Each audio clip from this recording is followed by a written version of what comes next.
Mengasihi dan melayani sesama. Aku memberikan contoh kepadamu, supaya kamu juga berbuat seperti yang telah kuakukan kepadamu. Injil, Yohanes 13 ayat 15. Ayat Alkitab di atas mengajak kita untuk mengasihi dan melayani sesama dengan contoh yang telah diberikan oleh Yesus Kristus.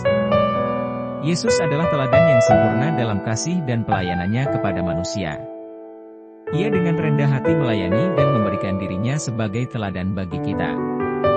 Ketika kita mengasihi dan melayani sesama, kita mencerminkan karakter Kristus dalam kehidupan kita.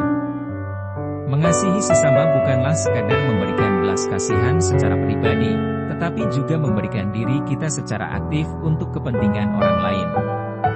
Mengasihi sesama adalah menunjukkan perhatian, kepedulian, dan pengorbanan dalam hubungan kita dengan mereka. Contoh Yesus dalam Yohanes 13 ayat 15 mengajarkan kita untuk belajar dari tindakannya. Yesus mencuci kaki para muridnya sebagai tanda rendah hati dan pelayanannya kepada mereka. Ia menunjukkan bahwa tidak ada tugas atau pelayanan yang terlalu rendah atau tidak penting.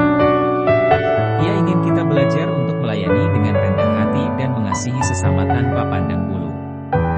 Melayani sesama bukan hanya terbatas pada tindakan konkret, tetapi juga melibatkan sikap dan perkataan kita.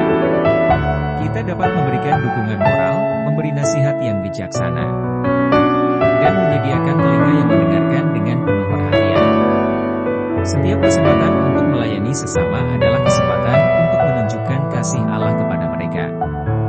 Marilah kita belajar dari teladan Kristus dalam mengasihi dan melayani sesama.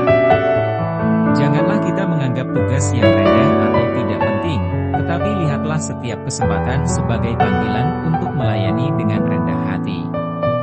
Kasihilah orang di sekitar kita tanpa memandang latar belakang, status, atau kekurangan mereka. Berikanlah perhatian, dukungan, dan pengorbanan untuk kepentingan orang lain. Ingatlah bahwa tindakan kecil yang dilakukan dengan kasih dapat mengubah hidup seseorang. Marilah kita menjadi saluran kasih dan berkat bagi dunia ini, dengan menjadikan contoh Yesus Kristus sebagai pedoman dalam segala hal. Melayani dengan rendah hati dan mengasihi sesama bukanlah tugas yang mudah, tetapi dengan kuasa Roh Kudus yang bekerja dalam hidup kita, kita dapat menjadi alat yang berdampak bagi kemuliaan Allah.